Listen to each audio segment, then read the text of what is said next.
Cancer शरीर में होने वाली एक असामान्य और घातक स्थिति है।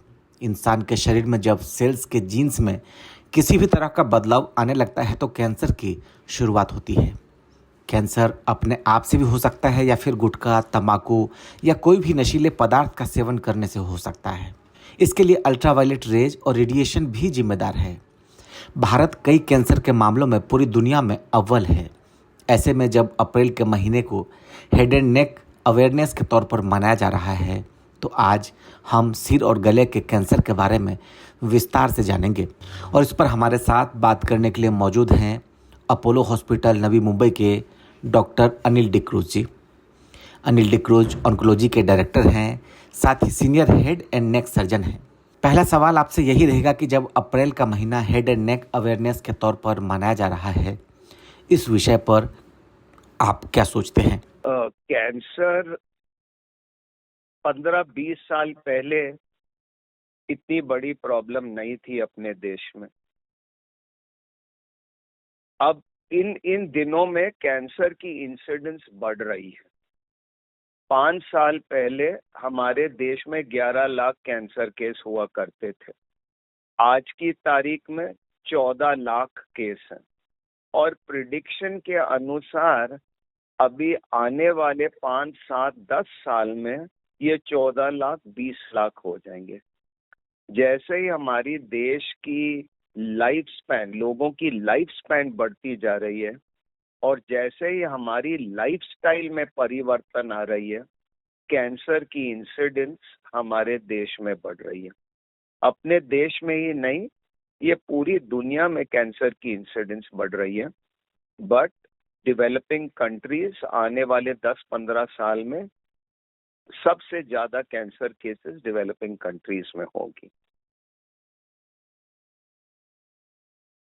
अब कैंसर के अलग अलग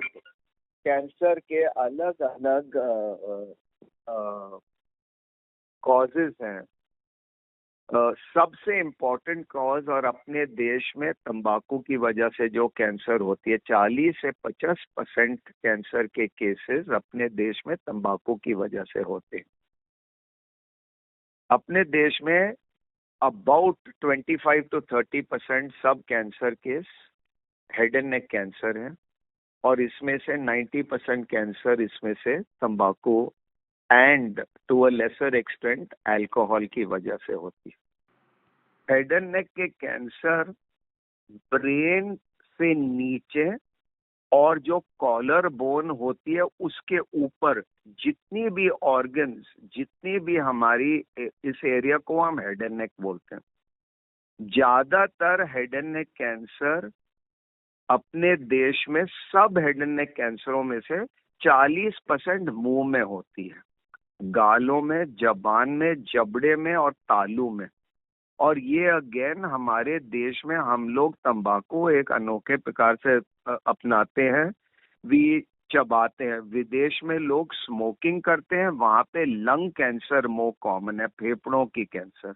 अपने देश में भी फेफड़ों की कैंसर हाई इंसिडेंस में है, बट ओरल कैंसर जो मुंह की कैंसर होती है वो हाईएस्ट इंसिडेंस पे होती है। आजकल थायराइड की कैंसर जो एक छोटी ग्रंथि है हमारे गले के आगे जो रहती है, उसकी भी इंसिडेंस बढ़ती जा रही है पूरी दुनिया में और अपने देश में भी। इन दोनों कैंसर को छोड़ के बाकी जो भी हमारी हेड एंड नेक में है, जैसे हमारे गले की, जिसे हम ओरोफेरिंक्स बोलते हैं, जहां हमारी टॉन्सिल रहती है, या जबान के पीछे वाली हिस्से होती है, या लैरिंक्स कैंसर जो आवाज की पेटी से संबंधित है, या खाने वाली नली के ऊपर वाले हिस्से को जिसे हम हाइपोफेरिंक्स बोलते हैं, ये सब कैंसरों हेड एंड नेक कैंसर में आते हैं।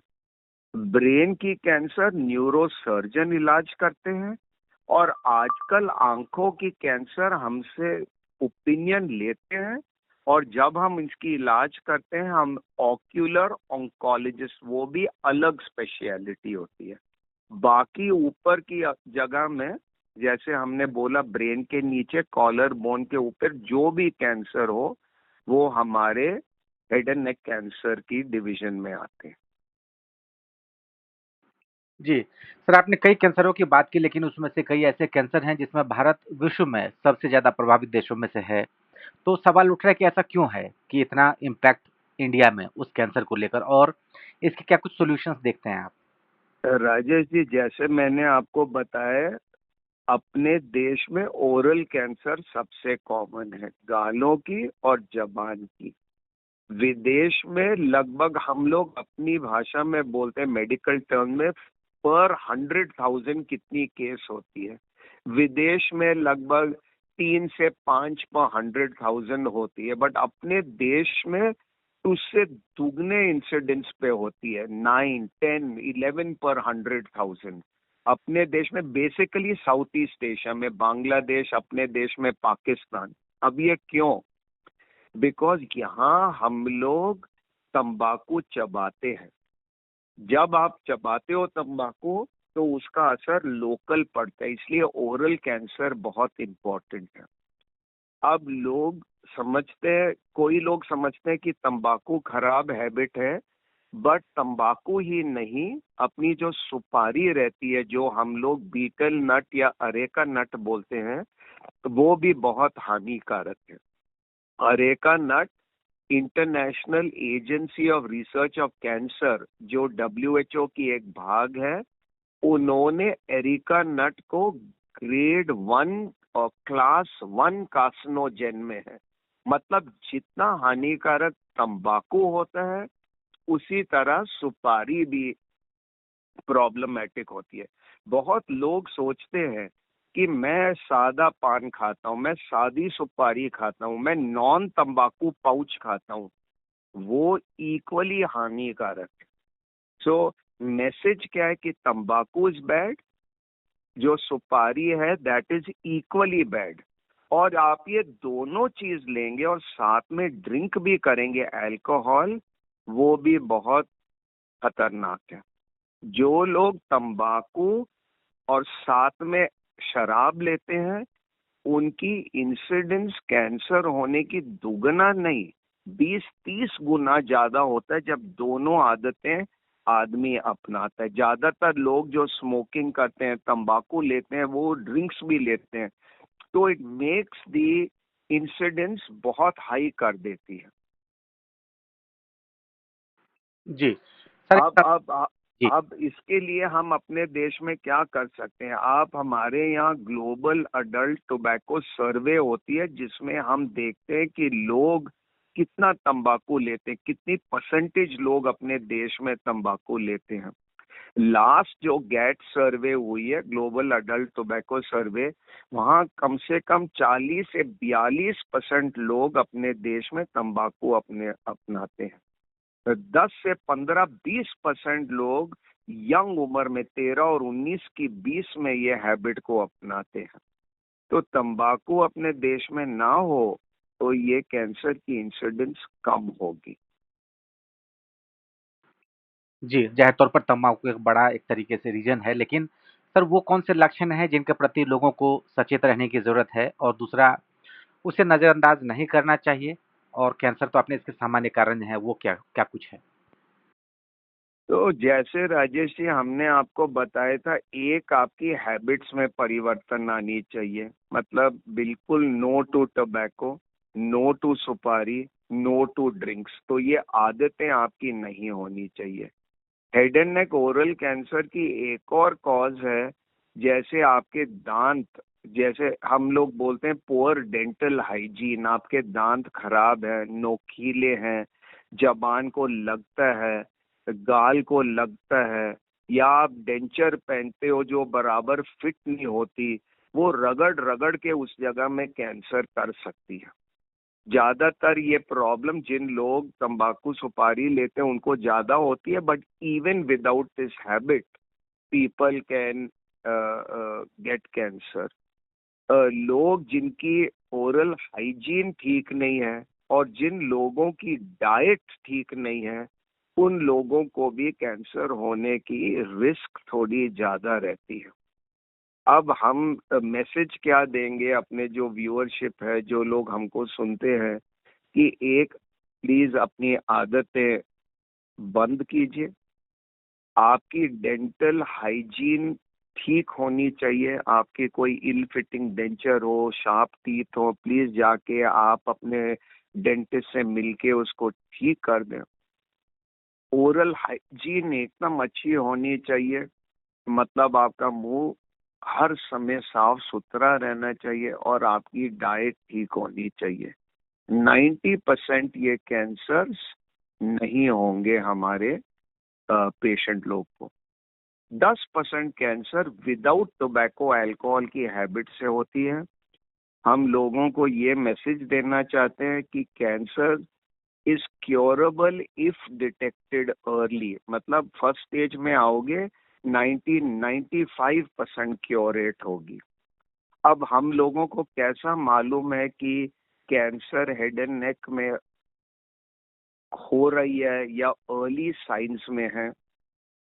एक हमारे जो मुंह की कलर होती है या गाल की कलर होती है अंदर से गुलाबी रंग की होती है।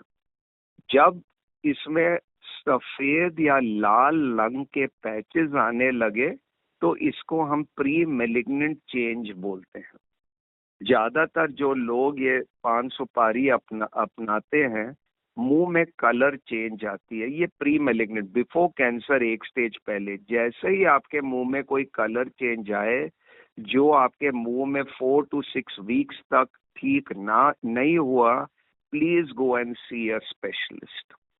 साथ में मुंह में कभी भी कोई छाला हो या कोई ग्रोथ हो या आपके दांत सडनली लूज होने लग गए, तो ये सब वार्निंग साइंस है कि कैंसर बन रही है।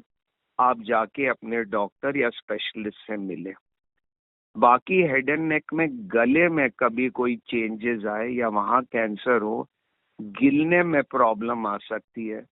गिलने में जब आप खाना खाते हो, पानी पीते हो तो अटकना महसूस होता है, जिसे हम लोग डिस्फेजिया बोलते हैं। या पेन होती है जब लोग अपने खाना खाते हैं।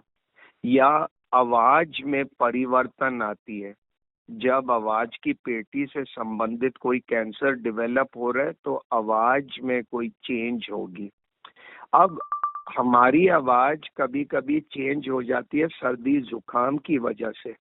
But if the voice change या इफ जो गिलने में तकलीफ है 3 4 6 हफ्ते रुके तो तुरंत आप डॉक्टर के पास जाइए। ऐसा नहीं कि जैसे आज आपकी आवाज में परिवर्तन आ गई आप कल डॉक्टर के पास भागे, नहीं। That could be because of viral, could be because of infection, but 4 हफ्ते तक ये प्रॉब्लम चलती रहे, आप अपने डॉक्टर से मिले, उन्होंने एंटीबायोटिक दी, ठीक नहीं हुई, और पर्टिकुलरली आप तंबाकू के शौकीन हैं तो you must see your specialist doctor. अब 2 या 3 और किस्म की कैंसर होती है गले में। एक थायराइड की, एक थूक की ग्रंथि से संबंधित कैंसर, और गले में नेक नोड्स, नेक स्वेलिंग्स हो सकती हैं। अब ये तीनों कैंसर ज्यादातर स्वेलिंग से प्रेजेंट होती है, मतलब एक छोटी सी गठान सी आएगी। थायराइड गले के नीचे आगे वाले हिस्से में होती है। थूक की ग्रंथि अपनी जॉ बोन से संबंधित है, एक कान के आगे और एकदम हमारी जॉ बोन या जबड़े के नीचे। और तीसरी बात, गले में जो नेक मासेस आती है, कहीं पे भी आपको एक छोटी सी गठान महसूस हो जो इनिशियली मटर साइज की होगी, फिर धीरे धीरे बढ़ के मार्बल साइज की होती है, फिर आप फिर लापरवाही करोगे, फिर वो नींबू साइज की होगी, और फिर और लापरवाही करोगे और बढ़ेगी और संतरे की साइज की होगी। ये मतलब कैंसर की स्टेज बढ़ रही है। थायराइड कैंसर, थूक की ग्रंथि की कैंसर, नेक मासेस में आप पहले स्टेज में जाओ, 95-90% क्योर रेट है। इसलिए हम लोगों को कहते हैं कि कभी भी आपके हेड एंड नेक रीजन में कोई भी गांठ आए जो 4 से 6 हफ्ते तक ठीक नहीं हुई, तो प्लीज जाके आप अपने डॉक्टर को दिखाइए।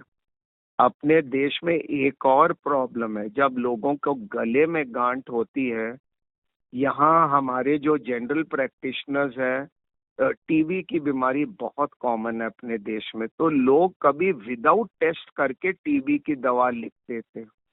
उसमें बहुत प्रॉब्लम होती है। एक, टीबी होगी या टीबी ना भी हो, वो कीटाणु रेजिस्टेंट हो जाती है with indiscriminate use of anti TB drugs. और सपोजिंग उसमें कैंसर हो और आपने विदाउट टेस्ट टीबी की दवा ली है, तो वो धीरे धीरे बढ़ जाएगी। 4-6 हफ्ते में स्टेज एक और बढ़ेगी, क्योर के कैंसर चांसेस कम हो जाते हैं। तो हम लोगों को मैसेज देते हैं कि कभी भी कोई गठान आपके गले में आए, प्लीज टेस्ट करके दवाइयाँ लीजिए। नहीं तो लोग लापरवाही करते हैं, ऐसे ही एम्पेरिकली वो एंटीबायोटिक खाते हैं, एंटी टीबी की दवा खाते हैं विदाउट टेस्ट, और उसमें बहुत कैंसर छूट जाते हैं और लेट स्टेज में फिर प्रेजेंट होते हैं। राजेश जी। जी, यूपीएलए पॉडकास्ट के साथ बातचीत करने के लिए अनिल लुपुई सर बहुत शुक्रिया आपका, और हमें उम्मीद है कि इससे लोगों को काफ़ी हद तक अवेयर करने में हमें मदद मिलेगी।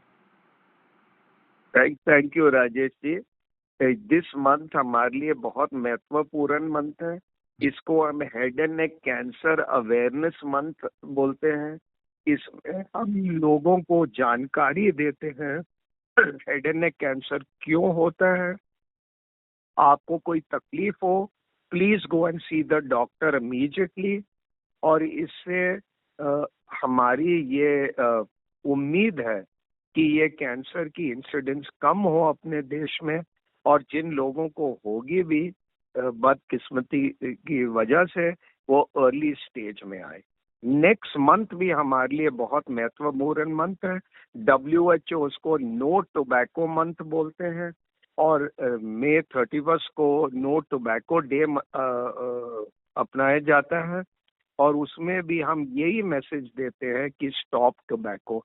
सो ये दोनों मंथ हमारे लिए बहुत इम्पोर्टेंट है। और राजेश जी, आपको और आपके चैनल को थैंक यू कि आप ये बहुत इम्पोर्टेंट मैसेज अपने लोगों के पास ले जा रहे हैं। Thank you. बहुत शुक्रिया सर आपका। Thank you. तो जाहिर तौर पर अगर कैंसर के प्रति लोगों में अवेयरनेस बढ़ेगी तो काफ़ी हद तक इसके रोकथाम के लेकर, तो जाहिर तौर पर कैंसर से अगर अवेयरनेस होगी लोगों में, तो इससे रोकथाम में काफ़ी हद तक हमें मदद मिल सकती है।